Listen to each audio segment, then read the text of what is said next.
तो शुरुआत करते हैं आज के इस राइजिंग बुरहानपुर की जोरदार तालियों के साथ में आपकी मौजूदगी का एहसास भी करवा दीजिए। और आज जिन शख्सियतों से हम आपको रूबरू करवा रहे हैं उन्होंने अपने अपने क्षेत्र में अलग कीर्तिमान तो स्थापित किए ही हैं, लेकिन जब आप इनकी जर्नी के इनके सफ़र को देखेंगे तो ये वाकई में आप सभी के लिए, खास तौर पर जो आने वाली पीढ़ी यहाँ पर बड़ी संख्या में नज़र आ रही हैं, जो स्टूडेंट्स हैं, बच्चे हैं, उनके लिए भी ये आज का सेशन, ये जो चर्चा का दौर है, किसी सीख से कम नहीं है। तो शुरुआत करते हैं सबसे पहले डॉक्टर शुभी पाटिल जी के साथ में।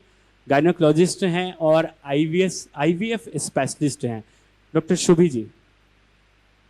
शुभी जी, सबसे पहले 2010 में आपकी इस सफ़र की शुरुआत हुई, किस तरीके का वो सफ़र था? क्योंकि जब हम कोई भी काम शुरू करते हैं तो चुनौतियाँ बहुत सारी होती है लाइफ में, लेकिन बतौर एक गायनोकोलॉजिस्ट आपने शुरुआत की है। यूँ कहें कि एक बच्चे को नया जीवन देना, और मुझे लगता है कि उससे बड़ा सौभाग्य ऊपर वाला किसी और को देता नहीं है। बतौर कैसे आप देखती हैं अब तक की आपकी इस जर्नी को? वो सफ़र पूरा फ्लैशबैक में हम आपको लेकर जाएंगे, कैसे इसकी शुरुआत हुई? धन्यवाद। सबसे पहले तो मैं यहाँ पे जितने भी उपस्थित लोग हैं उनका हार्दिक अभिनंदन करती हूँ। देखिए, मेरी जर्नी स्टार्ट होती है, मैंने 2010 में अपना MBBS कंप्लीट किया था इंदौर अरविंदो हॉस्पिटल से, मेडिकल कॉलेज से। उसके बाद मेरी शादी हुई। शादी करके मैं इंदौर से नेपानगर आई। नेपानगर में मैंने कुछ समय तक नेपा मिल हॉस्पिटल, जो सेंट्रल गवर्नमेंट का हॉस्पिटल है, वहाँ पे अपनी सेवाएं दी। उसके बाद मैंने धुलकोट आदिवासी क्षेत्र में कम से कम साल भर तक सेवाएं दी। उसके बाद मैंने आगे की पढ़ाई के लिए औरंगाबाद MGM मेडिकल कॉलेज से अपना पोस्ट ग्रेजुएशन किया गायनेकोलॉजी में। सच कहूँ तो मैं पहले गायनेकोलॉजिस्ट बनना ही नहीं चाहती थी, पर जब मैं इस फील्ड में आई तो मेरे पास अधिकतर महिलाएं अपने जो भी तकलीफ़ लेकर आती थी, तो उन्हें देख के मुझे लगा कि नहीं, मुझे गायनेकोलॉजिस्ट ही बनना है और इनकी तकलीफ़ें दूर करनी हैं। कहीं ना कहीं मैं अपने मरीजों से जुड़ जाती हूँ और वो भी मुझे खुल के अपनी सारी बातें बता देते हैं। तो इस तरीके से मैंने अपना गायनेकोलॉजिस्ट प्रोफेशन चुना। उसके बाद में फिर मैं अपना पोस्ट ग्रेजुएशन करके वापस आई। उसके बाद मैंने अपनी सोनोग्राफी की ट्रेनिंग के लिए मुंबई वाडिया से ट्रेनिंग ली। उसके बाद फिर मैंने 2017 में अपना हॉस्पिटल, सेहत हॉस्पिटल स्टार्ट किया। और आज सेहत हॉस्पिटल मुझे लगता है बुरहानपुर ने ही पूरे इस क्षेत्र में और मध्य प्रदेश और महाराष्ट्र में अपनी एक अलग पहचान कायम कर चुका है। और नम्रता पटेल जी हैं, ट्रायम्फल आर्च एकेडमी की आप डायरेक्टर हैं। और अगर नम्रता जी की हम लोग बात करें तो 2017 में मुझे लगता है नम्रता जी आपने इस प्रकल्प की शुरुआत की थी। 2016 में शुरुआत की थी। किस तरीके से नम्रता जी आप देखती हैं जर्नी को? क्योंकि अगर आप एजुकेशन की बात करते हैं तो बुरहानपुर में जिस तरीके का क्वालिटी एजुकेशन आपकी एकेडमी दे रही है, वो संकल्प कैसे आपने शुरू किया? और मैं देखता हूँ आपको, कमलेश सर को, दोनों को तो एक अलग तरीके का जुनून है कहीं ना कहीं। मुझे लगता है देश की एक जो भावी पीढ़ी है उन्हें गढ़ने के लिए, और ना सिर्फ एजुकेशन बल्कि उनमें कैसे संस्कार भाव पैदा हो, वो भी कहीं ना कहीं आपका ध्येय नज़र आता है। कैसे इसकी शुरुआत हुई? सबसे पहले बहुत बहुत धन्यवाद बंसल न्यूज़ का, जिन्होंने मौका दिया हमें अपनी बात रखने के लिए सबके सामने। बिना संघर्ष के किसी भी सफलता का मजा ही नहीं है सर। तालियां बजनी चाहिए जोरदार। मुझे लगता है संघर्ष के बिना कभी आपको परोसी हुई थाली मिल जाए तो शायद वो पेट गड़बड़ कर सकती है। तो यानी ये जो संघर्ष की शुरुआत हुई थी, मैं एज ए एजुकेशनिस्ट बात करूँ तो मैं 1996 से मैं जब जिले में यानी मेरिट लिस्ट में आई थी 12th में, तब खंडवा जिला हुआ करता था सर, और मैं गर्ल्स में टॉप में थी और मेरिट लिस्ट में 2nd रैंक था मेरा खंडवा जिले में। तो उसके बाद में जब MPPT में सिलेक्शन हो गया, और कुछ पेरेंट्स का रहता है कि यानी अभी बच्चों को नहीं भेजना, इतना दूर नहीं जाना है, सब नहीं करना है। तो उस फील्ड में बाद में मैंने सोचा कि मैं फिर कुछ दूसरा फील्ड करूँ। तो मैंने डायरेक्ट 12th के बाद में ही आई join public school. Gurgaon public school में मेरी पहली ज्वाइनिंग हुई, और वहाँ से मैंने शायद ये जाना कि मेरे अंदर कहीं ना कहीं एक टीचर है जो कहीं ना कहीं जो अपनी बच्चों को सिखाने की, समझने की, और वो मेरा पहला क्लास नर्सरी था सर। तो मैं आज भी वो क्लास को याद करती हूँ जब बच्चों को हम नाम से पुकारते हैं, प्रेजेंटी में बच्चे थोड़ी अंगड़ाई लेते हो, यस मैम, प्रेजेंट मैम, ये बोलते हैं। तो वो एक चेरिशेबल मोमेंट था यानी। तो 1996 के बाद से यानी मैंने ये शुरुआत करी है। तो ये शुरुआत 2016 की नहीं है, तो 1996 की है। और उसके बाद में कंटिन्यूसली मैंने अपनी स्टडीज़ करी। जब मैंने बीए इंग्लिश लिटरेचर किया, एमए पॉलिटिकल साइंस, उसके बाद में एमबीए करने, छोटे बच्चों को जहाँ मम्मी पापा दादा दादी नाना नानी के पास छोड़ के एमबीए किया मैंने एसजीएस आईटीएस से एचआर मार्केटिंग में। उसके बाद में एमए साइकोलॉजी किया सर अभी, और अभी भी मैं कोशिश कर रही हूँ कि पीएचडी करूँ उसके लिए। तो यहाँ वहाँ से शुरुआत हुई। और जब मैंने धीरे धीरे जब स्कूल्स में जो बच्चे रहते हैं उनकी जो छोटी छोटी प्रॉब्लम्स रहती है, और वो मैंने प्रॉब्लम्स देखी जब मैं एक अकेडमी चलाती थी पहले स्कूल मैंने वहीं पे मोहल्ले में ही, माइंड बूस्टर एकेडमी। तो उसके थ्रू मैंने सोचा कि बच्चों में बहुत सारी प्रॉब्लम्स हैं जो शायद बच्चे शेयर नहीं कर पाते, जो आजकल हम सब बोलते हैं सोशियो इमोशनल लर्निंग की बात हो रही है। वो हम पहले से ही ये चीज़ जान चुके थे कि बच्चे में बहुत सारी प्रॉब्लम्स है जो बहुत ग्रासरूट लेवल पे जाके यानी सॉल्व करना चाहिए। और मैं बहुत थैंकफुल हूँ यानी मेरे हस्बैंड, मेरी पूरी फैमिली की, कि जिन्होंने मुझे इतना सपोर्ट किया। बिना बॉस के आज तक का ये सफ़र मेरा शायद पूरा होता ही नहीं, या शुरू ही नहीं कर पाती मैं। तो यानी इस तरह से यानी शुरुआत हुई। 2010 में हमने एक पहले स्कूल डाली जो एमपी बोर्ड एफिलेटेड है, आज भी है, इतवारा रीजन में है, किड्स ट्रैक प्राइमरी स्कूल के नाम से, जहाँ पे भी ऑलरेडी अभी 400 बच्चे पढ़ रहे हैं। वो 8th तक है नर्सरी से। और फिर 2010 में हमने जो लर्निंग ली वहाँ स्कूल से, उसके बाद में हमने कोशिश करी कि हम कुछ और बेहतर भी दे सकते हैं। तो स्टेप हायर यानी हमने फिर ट्रायम्फल की शुरुआत करी 2016 में। तो वहाँ से हमारी ये शुरुआत हुई। और ट्रायम्फल की जर्नी मेरे ख्याल से बुरहानपुर के हर एक व्यक्ति जो यहाँ बैठे हैं उन्होंने भी साथ में देखी है। तो वो ये सारा यानी और प्रॉस एंड कॉन सब लाइफ में है यानी। तो जो संघर्ष के साथ में हमने जो शुरुआत करी थी और आज हम जहाँ पहुँचे हैं, तो थोड़ा सा सुकून तो मिलता है। और वो सुकून कहीं ना कहीं आपको और प्रेरणा देता है आगे बढ़ने के लिए, हर दिन जी, देता है। और देश की उस भावी पीढ़ी को और बेहतर मार्गदर्शन देने के लिए। डॉक्टर शुभी, आपके पास आऊँगा। अब जो सेहत हॉस्पिटल है वो अब नए आयामों को छू रहा है। हम ये देख रहे हैं कि अब मल्टी स्पेशलिटी हॉस्पिटल की शुरुआत होने जा रही है, लेकिन इन सब के बीच में आईवीएफ टेक्नोलॉजी जो आप बुरहानपुर में लेकर आई हैं, और जो लगातार हम देख रहे हैं कि ना सिर्फ मध्य प्रदेश बल्कि विदेश से भी लोग आ रहे हैं खास तौर पर इलाज के लिए, और 300 से ज़्यादा ऐसे लोग हैं जिन्हें आप माता पिता बनने का सौभाग्य दिलवा चुकी हैं। ये टेक्नोलॉजी किस तरीके से काम कर रही है, और कैसे बुरहानपुर में आपने जब इसकी शुरुआत की तो वो चुनौतियाँ किस तरीके की थी, और अब जो नया हॉस्पिटल हमारा शुरू हो गया है उसमें किस तरीके की सुविधाएँ आप लेकर आ रही हैं? देखिए, जब मैंने 2017 में अपना हॉस्पिटल सेहत हॉस्पिटल स्टार्ट किया था, तब मैं बेसिक फैसिलिटीज़ दे पाती थी, जैसे डिलीवरी, सीजेरियन, हिस्टेक्टॉमी, जो कि रूटीन उस समय सभी हॉस्पिटल्स दे रहे थे। बट धीरे धीरे जब पेशेंट्स मेरे पास आने लगे और वो इनफर्टिलिटी की समस्या से जूझ रहे थे, तब कहीं ना कहीं हमारे हाथ बंधे हुए थे, क्योंकि हमारे पास सुविधाएं नहीं थी। हम उनको ट्रीटमेंट करें तो करें कैसे? तो हमें उन्हें ना चाहते हुए भी बड़े शहरों में यानी कि इंदौर, जलगांव, औरंगाबाद ऐसे शहरों में भेजना पड़ता था। तो उस समय से ही मुझे ऐसा लगता था कि नहीं, इस फील्ड में हमको बुरहानपुर में सुविधाएं लानी है, ताकि कई लोग ऐसे थे जो कि अपना शहर छोड़ के बाहर जाके इलाज लेने में असमर्थ थे। वो ये सोचते सोचते ही रह जाते थे कि काश कभी बुरहानपुर में भी ऐसी सुविधा हो। तो उसके बाद फिर, क्योंकि बुरहानपुर में आईवीएफ स्टार्ट करने से पहले बहुत बड़ा रिस्क है, क्योंकि यहाँ के लोगों का अभी मानसिक इतना डेवलप नहीं हुआ है कि आईवीएफ को लेके अभी भी बहुत भ्रांतियाँ हैं कि ये टेक्निक अच्छी नहीं है, इसमें इंजेक्शन से बच्चे होते हैं, किसी दूसरे का बच्चा डाला जाता है, ये सब चीज़ें थी। बट मेरी फैमिली के सपोर्ट से, मेरे हस्बैंड ने बहुत सपोर्ट किया। उसके बाद मैं अपनी ट्रेनिंग के लिए, और यहाँ पर लेप्रोस्कोपी भी नहीं थी उस समय तक, मतलब दूरबीन से ऑपरेशन भी नहीं होते थे।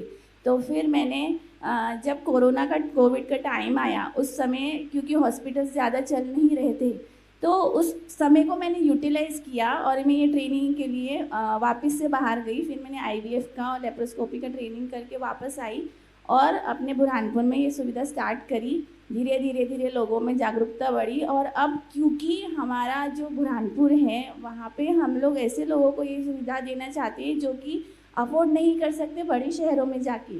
तो मेरा यह मानना है कि पूरे इंडिया में सबसे कम दर पर हमारे हॉस्पिटल में ये सुविधा है इसलिए यहाँ पे जो भी लोग हैं और जो इलाज करा चुके हैं या आसपास के जो भी लोग हैं जो आते हैं दूसरी तकलीफ़ों को लेते हुए भी, वो भी अपने जानने पहचानने वालों को बोलते हैं कि आप यहाँ पर आइए और यहाँ पर ये ट्रीटमेंट कराइए। क्योंकि आईवीएफ का ट्रीटमेंट एक ऐसा ट्रीटमेंट है जो कि थोड़ा कॉस्टली है, तो लोगों को ऐसा लगता है कि नहीं हमारे पास पैसे नहीं है तो हम ये कर ही नहीं सकते हैं। बट जब वो यहाँ आते हैं, देखिए आजकल एक आईफ़ोन की कीमत कितनी है, उससे कम ही कीमत में आईवीएफ मेरे हॉस्पिटल में होता है। तो अगर कोई आईफ़ोन, आजकल आईफ़ोन मतलब एंड्रॉयड फ़ोन तो ठेले वाला भी यूज़ कर लेता है, कर सकते हैं। तो दूर दूर से लोग इसलिए आ रहे हैं क्योंकि यहाँ का एक तो सक्सेस रेट बहुत ज़्यादा है, दूसरा यहाँ की दर कम है। अब जैसे आप जो विदेशों से आने वाली बात है, तो मेरे पास कई पेशेंट्स विदेशों से आए, तो विदेशों में क्या होता है आईवीएफ में मैन टू मैन टॉक नहीं होती है। वो लोग पेशेंट्स को बुलाते हैं, मैसेज कर देती है फ़ोन पे कि आपका इतने एम्ब्रियोज बने, आपका एम्ब्रियो बनी नहीं, आपका फेल हो गया, आपका ट्रांसफ़र नहीं हुआ।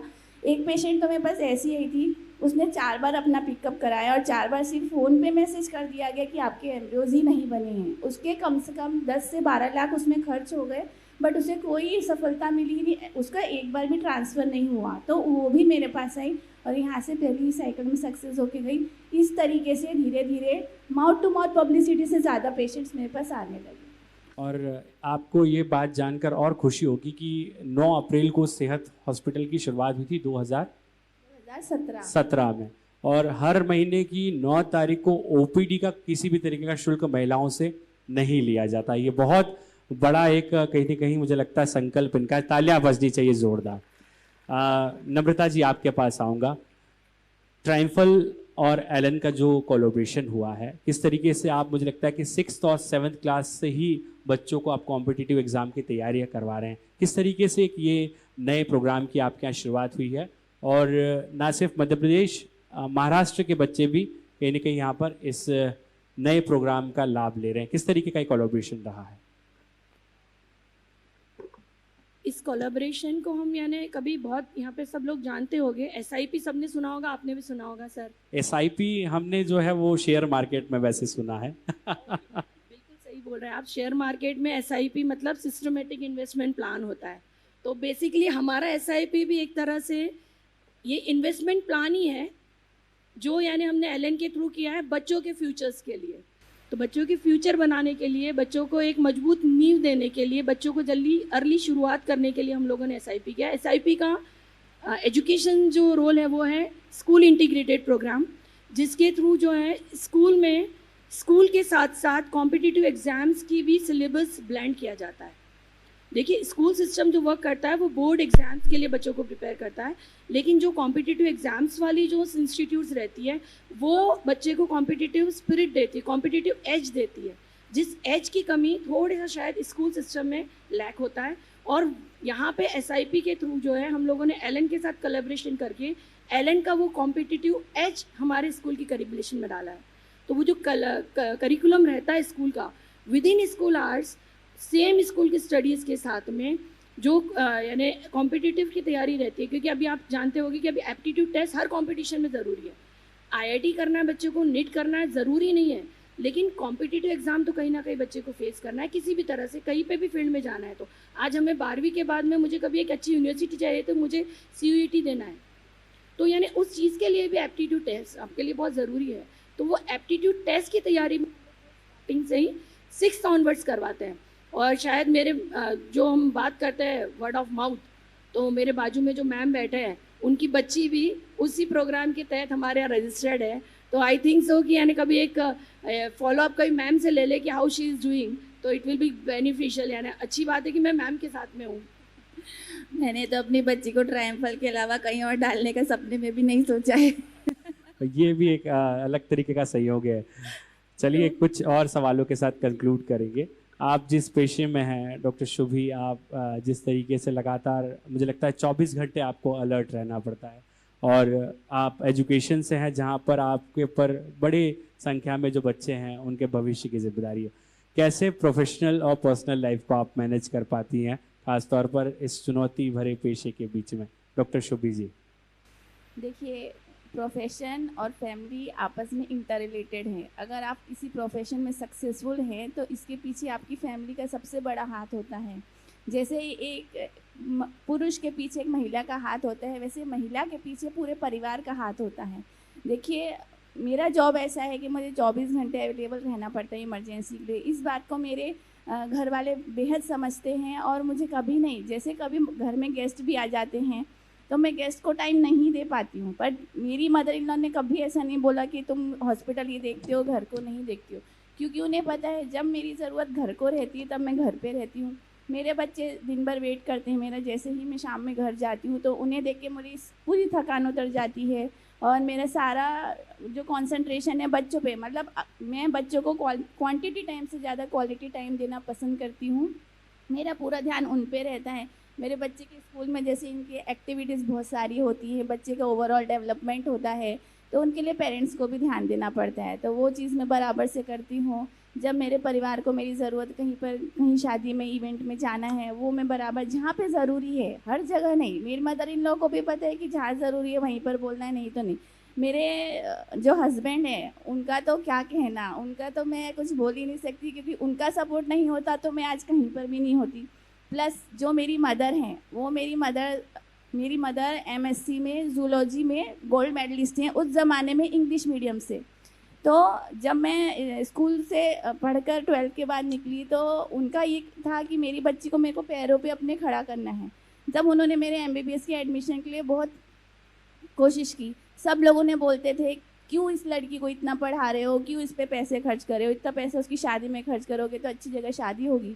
तो मेरी मम्मी ने बोला शादी हो चाहे नहीं हो, मेरी बच्ची को मुझे आत्मनिर्भर बनाना है, तो मुझे उसको उसके पैरों पे खड़ा करना है। तो मेरी मम्मी की वजह से ही मैं डॉक्टर बनी हूँ और आज जिस ऊंचाई पर हूँ वो मेरे परिवार वाले, मेरे ससुराल वाले और मेरे हस्बैंड की वजह से। बहुत शानदार विचार आपके परिवार के रहे हैं और उसका श्रेय भी आपने उन्हें दिया है। नम्रता जी, कैसे आप देखती हैं एक बड़ा चुनौती भरा प्रोफेशन और उस बीच में कैसे आप टाइम देती हैं? और जाते आते मैं एक छोटा सा आप लोगों से एक कमेंट, महिलाओं को नाम क्या संदेश आप देना चाहेंगे आप दोनों से? नम्रता जी पहले आप। सबसे पहले तो जो प्रोफेशनल और पर्सनल लाइफ के आपने क्वेश्चन पूछा था उसके लिए बोल दूं कि यानी हम लोग जो है, आपने देखा होगा कि हम पूरा परिवार ही वहाँ काम कर रहा है, तो वो जो ट्रायम्फल आर्च एकेडमी है ना, वो हमारा परिवार ही है। हमने कभी उसको प्रोफेशनलिज्म के हिसाब से देखा ही नहीं, तो वहाँ एज अ परिवार ही काम कर रहे हैं। मेरे जितना पूरा टीचिंग नॉन टीचिंग स्टाफ है, मेरे बच्चे हैं, वो सारे हमारा जीवन है। जब हमने हॉस्टल का सोचा था तो तभी फाइनल कर लिया था कि रहना तो बच्चों के साथ ही है, क्योंकि कभी हॉस्टल स्कूल कैंपस में रहता और हम हमारे घर में रहते तो शायद हमें रात में नींद भी नहीं आती। तो हमने तभी डे 1 से ये चीज़ संकल्प ले लिया था कि यानी हमें जो है, जब जैसे जिस दिन हॉस्टल स्टार्ट होगा हम लोग वही रहने जाएंगे, बच्चों के बीच में रहेंगे, ताकि 24/7 बहुत बड़ी जिम्मेदारी है। हम हमारे बच्चों को आज के समय में 2 घंटे पड़ोस वाले के घर पर भी नहीं छोड़ते हैं, लेकिन कभी पेरेंट्स पूरे साल भर के लिए हमारे पास छोड़ के जा रहे हैं। तो हमारी जिम्मेदारी, शायद हमारी जो रिस्पॉन्सिबिलिटी है वो अकाउंटेबिलिटी में बदल जाती है। तो वो अकाउंटेबिलिटी के लिए हम लोग डे 1 से वही रह रहे हैं, कैंपस में रह रहे 24 घंटे। तो एज अ परिवार ही पूरा काम कर रहे हैं। नॉन टीचिंग स्टाफ मेरा पूरा लगा हुआ है और 101% पूरा के पूरा श्रेय जैसे सब जगह है परिवार को ही जाता है। और शायद कमलेश पटेल के बिना नम्रता पटेल शायद यानी रहती ही नहीं। तो हम लोग एक दूसरे का साया बन के ही उस कैंपस में हैं और हम दोनों एक दूसरे के साथ ही वहाँ पर ट्रायम्फल परिवार और हमारा परिवार दोनों साथ में लेके ही काम कर रहे हैं। जाते जाते नम्रता जी, महिलाओं के नाम क्या खास संदेश आप देना चाहेंगी? और उसके बाद शुभी जी। महिलाओं के लिए सिर्फ एक ही संदेश है मेरे इसमें कि आप अपने आप पे भरोसा करिए। अगर कभी आप अपने आप में भरोसा नहीं करेंगे तो शायद किसी को भी आप पे भरोसा नहीं होगा। तो कोई नीचे, कोई ऊपर, कोई आगे, कोई पीछे नहीं है। हमारा जो कंपटीशन है वो हमारे खुद से है, कंपटीशन हमारे अपने आप से है। तो अपने आप पे भरोसा करिए और जो भी फील्ड आप चुनेंगे उसमें 101% आप एक्सेल करेंगे। तो भरोसा करिए अपने आप में, ट्रस्ट योर सेल्फ। चलिए, ट्रस्ट योर सेल्फ, ये एक बहुत मूल मंत्र कहीं ना कहीं नम्रता जी ने दिया है। एक आखिरी कमेंट डॉक्टर शुभी जी से। देखिए, क्योंकि मैं एक डॉक्टर हूँ और IVF स्पेशलिस्ट हूँ, तो मेरा महिलाओं को यही संदेश है कि पहला सुख निरोगी काया। सबसे पहले आप अपने स्वास्थ्य का ध्यान रखिए, क्योंकि रोज़मर्रा की ज़िंदगी में मैं सिर्फ महिलाओं से ही घिरी रहती हूँ, क्योंकि मैं महिला रोग विशेषज्ञ हूँ। महिला के पहले ही शब्द में म यानी कि माँ है। तो एक माँ अगर स्वस्थ रहेगी तो ही परिवार स्वस्थ रहेगा। जनरली हर जगह 99% घरों में ऐसा होता है कि जो एक महिला है वो पहले सबको खाना खिलाएगी और बच्चा खुद खाती है। तो अगर आप सबको ताज़ा खाना खिला रहे हो तो आपने भी ताज़ा ही खाना है, आपने बाद में नहीं खाना है और सबके साथ में बैठ के खाना है। अपना ध्यान रखना है। और आजकल तो महिलाओं को मतलब ये जो महिला सशक्तिकरण के ऊपर हम लोग बात कर रहे हैं, इसमें सबसे बड़ा जो आज हमारे लिए वरदान है ये कि एक महिला अपना माँ बनने का समय चूज़ कर सकती है। अगर वो अपने कैरियर को पे ध्यान देना चाहती है और उस समय माँ नहीं बनना चाहती है और उसकी बायोलॉजिकल क्लॉक उसे अलाउ नहीं कर रही है कि आप कैरियर पे ध्यान दो, आपको माँ बनना है, तो आज के ज़माने में एग फ्रीजिंग की सुविधा है जो कि हमारे सेहत हॉस्पिटल IVF सेंटर में भी है। तो आप यदि अपने करियर पर ध्यान देना चाहती हैं तो आप अपने एग्स फ्रीज करवा सकती हैं। तो आप अपने करियर को, अपने प्रोफेशन पे भी ध्यान से दे सकती हैं और अपने मातृत्व पे भी ध्यान दे सकती हैं। तो मेरा बस यही संदेश है कि महिलाओं को अपने ऊपर भरोसा रखना चाहिए।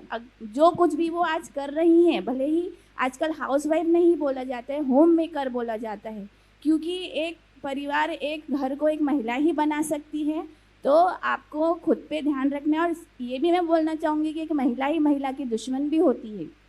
जो लोग इनफर्टिलिटी की समस्या से जूझ रही हैं, उन्हें इस बात का दुख नहीं रहता कि वो माँ नहीं बन पा रही, उन्हें इस बात का दुख रहता है कि बांझपन का टैग उनके ऊपर लगा है, क्यों जो कि आसपास की महिलाएं उन्हें परेशान करती रहती हैं कि ये तो बांझ है, ये तो बांझ है। तो ये सोच बदलनी होगी। और बांझपन आजकल 0.01% महिलाएं ही ऐसी हैं जो माँ नहीं बन सकती किसी कारण से, अगर उनका यूट्रस नहीं है तो। बाकी आजकल ऐसी तकनीक है कि सभी, लगभग सभी प्रेग्नेंट हो सकते हैं, माँ बन सकते हैं। तो आपको बस मेरा ये संदेश है कि चाहे आपका पीरियड से रिलेटेड हेल्थ इशू हो, चाहे आपका मेनोपॉज से रिलेटेड हेल्थ इशू हो, चाहे आपका इनफर्टिलिटी से रिलेटेड हो, चाहे प्रेगनेंसी से रिलेटेड हो, अपना ध्यान रखना है, डॉक्टर से कंसल्ट करना है, तभी आप अपने घर को, परिवार को संभाल सकती हैं और देश चला सकती हैं। चलिए, और स्वास्थ्य और शिक्षा के क्षेत्र में जब ऐसे नाम हों, खासतौर पर बुरहानपुर में एक तरफ डॉक्टर शुभी और दूसरी तरफ है नम्रता जी, तो मुझे लगता है कि कहीं ना कहीं यहाँ पर ये दोनों ही सेक्टर्स में बुरहानपुर नई ऊंचाइयों को छुएगा, इस बात की उम्मीद बिल्कुल विश्वास के साथ की जाती है। आप दोनों का बहुत बहुत धन्यवाद इस पैनल का हिस्सा होने के लिए। और जो बातें आपने कही, मुझे लगता है कि बुरहानपुर के विकास में, खास तौर पर शिक्षा और स्वास्थ्य के क्षेत्र में बुरहानपुर को बहुत आगे ले जाने में कामयाब होगी। बहुत धन्यवाद। प्लीज़।